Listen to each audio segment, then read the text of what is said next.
Hello and welcome to some more Star Citizen, looking at the new roadmap and focusing this time on Star Citizen Alpha Patch 3.4, which will be released around the end of December, while its testing phase is expected to start by the end of November. With each of these items that we're about to discuss, please remember that they may get pushed back to the next patch in whenever it is, in March of next year.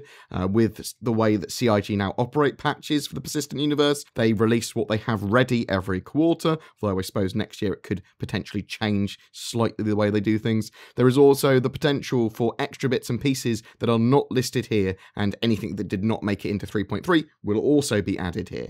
Ships. So let's have a look at what ships are going to be out for 3.4. The 300 series rework's going to be done, so that's the 300i, the 315p, and the 350R. The Hawk Bounty Hunter is also going to be ready there. That's a light fighter. The Reliant variants, so the Mako, the Tanner, and the Sen are also going to be there. Interested in seeing the Mako, as that's supposed to be that news van. Whether it's just the model for that or it's got some mechanics remains to be seen. The Freelancer variants as well, the Dur, the Max, and the Miss, as well as the Constellation Taurus, which is one of those longer-awaited ones. Planet ArcCorp, the design, creation, and implementation of the sprawling urban planet ArcCorp. This is also going to include tasks to provide points of interest around the planet, as well as incorporating the hero location, Area 18, previously used in the social module to be part of the persistent universe, but also seen in the CitizenCon 2017. This will include populating the city with NPCs, missions, and stores, and also the other kind of aspects of procedurally generated cities. We should see a lot of that with Hurston, but we'll get a lot more of that, or at least different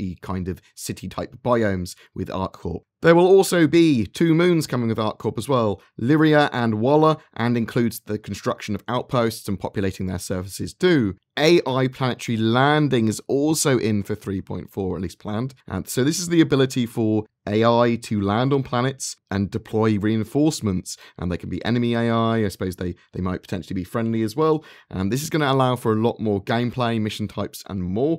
Just the idea that AI can work out where to land on a planet, literally come in from orbit, drop down, drop reinforcements on the ground or vehicles or whatever, and they can get involved with the mission that you're in, or the defense that you're in, or attack you or whatever. Cargo depots, the creation of stations that act as cargo hubs. These space stations would be solely dedicated to the transfer of shipping containers and could exist around planets and near jump points and that sort of stuff. So there are going to be ways of getting those big cargo containers off your hulls and things like that. Land claims. So land claims are actually quite a big in-depth system. We'll break it down into the individual features of land claims. Purchasing. This aspect of land claims allows you to basically purchase a license that's needed to register a land claim, and will also include NPC and locations necessary to facilitate the transactions. Registering claims. The mechanics necessary to allow players to go to an area of land, plant their beacon, and obtain the relevant data which would allow them to register for a claim on that land. This would also include the systems needed to check to make sure the land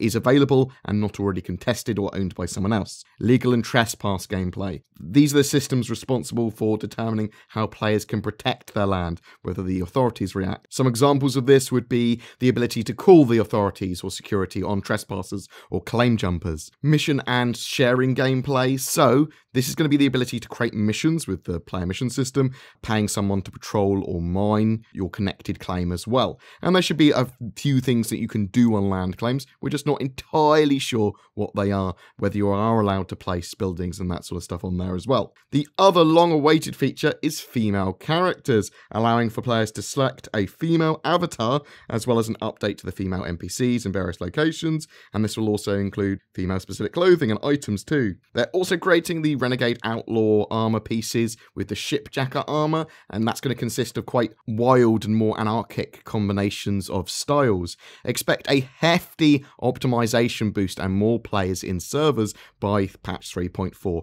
Expect that in 3.3 to be honest as well, but object container streaming should have had a lot of tweaks done to it by the time 3.4 goes live. Land claim mechanics are an interesting one, as I expect that we will be able to exploit the resources with ships like the Prospector and survey exactly what's there, which is going to be very interesting. But we might have the ability to be able to spawn in outposts or transport other structures to our claimed sites as well, as we will want to defend those claims, and just an empty claim of land that we can fly to doesn't seem like the kind of intention for land claims. The long-awaited female characters too, which will come with a slew of extra customization options for the actual character customization, customization and different armor and clothing for players, though voiceover IP and faceover IP is going to be an interesting one with cross-gender and communication. You have a very deep voice for a girl. Yeah, I know, sort of thing.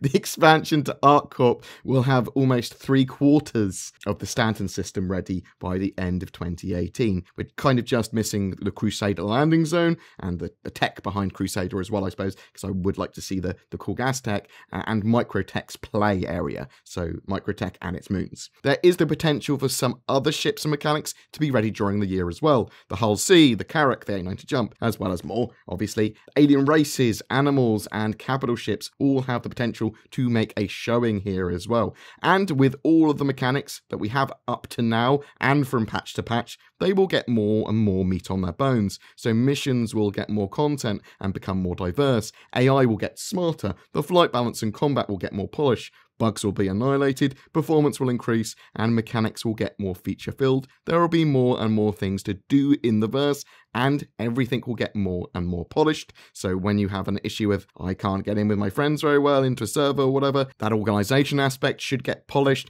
Balance for weapons and that sort of stuff should become a lot more fun rather than stressful, like, oh, I've only got energy weapons against these guys, well, I'm totally screwed. Stuff like that. So they need to balance all that, and I'm really, really looking forward to some of the gameplay that we're getting this year, and I'm hoping that we do see some of those extra potential ships. But please tell me what you think of their plans for this year with patches 3.1 to 3.4. Is there not enough content? Was it what you were expecting? Do you want more? Do you like the idea of quarterly releases that they're doing? Do you think we'll see anything else added to the schedule? Every month, we have a giveaway. For January, it's for a Hammerhead gunboat, donated by our featured org, IDF, the Intergalactic Defence Force. They are a lawful org that focus on trade, security, escorting, and teamwork, but will also dabble in other areas of the game. Links below if you're interested in checking them out. They do have an active Discord, and they are active in 3.0 now. However, all you need to do to win that Hammerhead is be subscribed to my YouTube channel and then comment on any of my Star Citizen content during the month. Do you have any questions about what we talked about, or Star Citizen or Squadron 42's development in general, gameplay mechanics, or suggestions for a video? Chuck them in the comments below. A special thank you to my Patreons who allow me to create the amount of content I do. If you're interested in becoming one of them, you can find the links to Patreon, as well as everything else we've discussed down below. Please don't forget to like and subscribe, as it really does help me, and I will see you in the verse.